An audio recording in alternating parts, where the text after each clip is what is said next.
cronogramas de projeto. Às vezes, eles parecem mais uma lista de desejos do que um plano de verdade, não é? Principalmente em engenharia e software, onde o inesperado é, bem, esperado. Hoje, a gente vai mergulhar numa metodologia que não foge da incerteza, mas que a abraça para criar planos que, olha, realmente funcionam.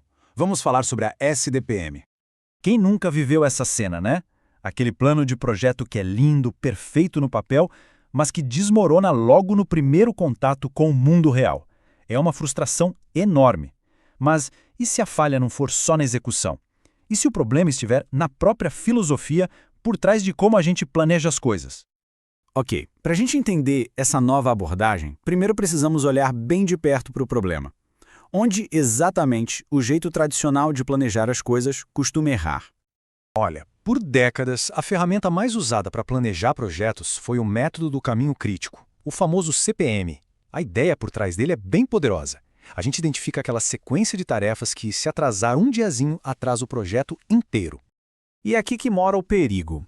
O CPM calcula a folga do projeto, sabe? Aquele respiro no cronograma. Só que ele parte de uma premissa que é pura fantasia. A de que as pessoas, os equipamentos e o dinheiro são infinitos. Isso simplesmente não existe no dia a dia de um projeto. É justamente essa falha que nos força a buscar uma nova mentalidade. E é aqui que a filosofia da SDPM entra em cena, trocando a busca por uma certeza que não existe, por algo muito, mas muito mais poderoso, a probabilidade. A SDPM, ou Gestão de Projetos Orientada ao Sucesso, vira o jogo completamente. Ela encara a realidade de frente e diz o seguinte: gerenciar um projeto é, na verdade, gerenciar incertezas. E a ferramenta principal para isso são os buffers, que nada mais são do que reservas estratégicas de tempo e de custo feitas para absorver os imprevistos. Então, de forma mais direta, a SDPM é uma metodologia que integra tudo no projeto. E o mais importante, a pergunta-chave muda. Em vez de perguntar quando vamos terminar, a gente passa a perguntar qual é a nossa probabilidade de terminar até a data X. Parece sutil, né? Mas essa mudança transforma tudo. Certo, a filosofia é bem interessante. Mas, na prática, como é que isso funciona? Vamos conhecer agora a grande inovação da SDPM, o tal do caminho crítico de recursos. A diferença aqui é gritante, é da água para o vinho. O CPM clássico, ele só se preocupa com uma coisa, a sequência das tarefas. Ponto. A SDPM, por outro lado, adiciona as camadas da vida real, recursos, finanças, materiais. A melhor analogia é a seguinte: o CPM te dá um mapa de papel. Ele mostra o caminho, mas não avisa sobre o trânsito. Já o caminho crítico de recursos é o Waze do projeto. Ele é dinâmico, ele é realista e fica recalculando a rota o tempo todo, considerando todos os imprevistos. É exatamente isso. O caminho crítico de recursos coloca na conta as coisas que realmente impactam o projeto. A disponibilidade da equipe, o fluxo de caixa, se o fornecedor vai entregar o material a tempo, até feriados e outras restrições de calendário. O resultado? Uma visão muito mais honesta sobre a linha do tempo do projeto. Bom, agora que a gente tem essa visão mais realista do caminho crítico, como é que se monta o cronograma?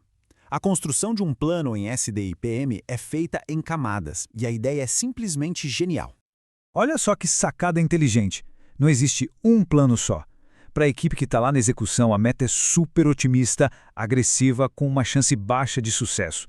Por quê? Para combater a famosa lei de Parkinson, aquela tendência que a gente tem de fazer o trabalho se expandir para preencher todo o tempo disponível. Agora, para o gerente e para o patrocinador, a história é outra. As metas deles já são mais conservadoras, com 70%, 80% até 95% de confiança, porque já embutem as reservas para lidar com os riscos. E é exatamente essa diferença, essa distância entre o plano super agressivo da equipe e a meta mais conservadora da gestão que cria os famosos buffers do projeto.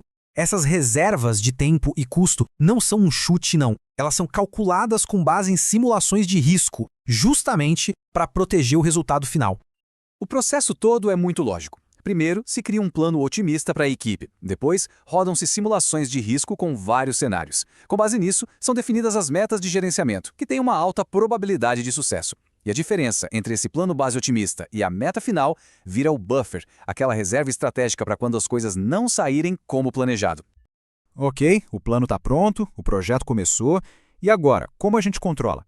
Aqui a SDPM também inova, mudando o foco do que já aconteceu para o que vai acontecer, analisando tendências.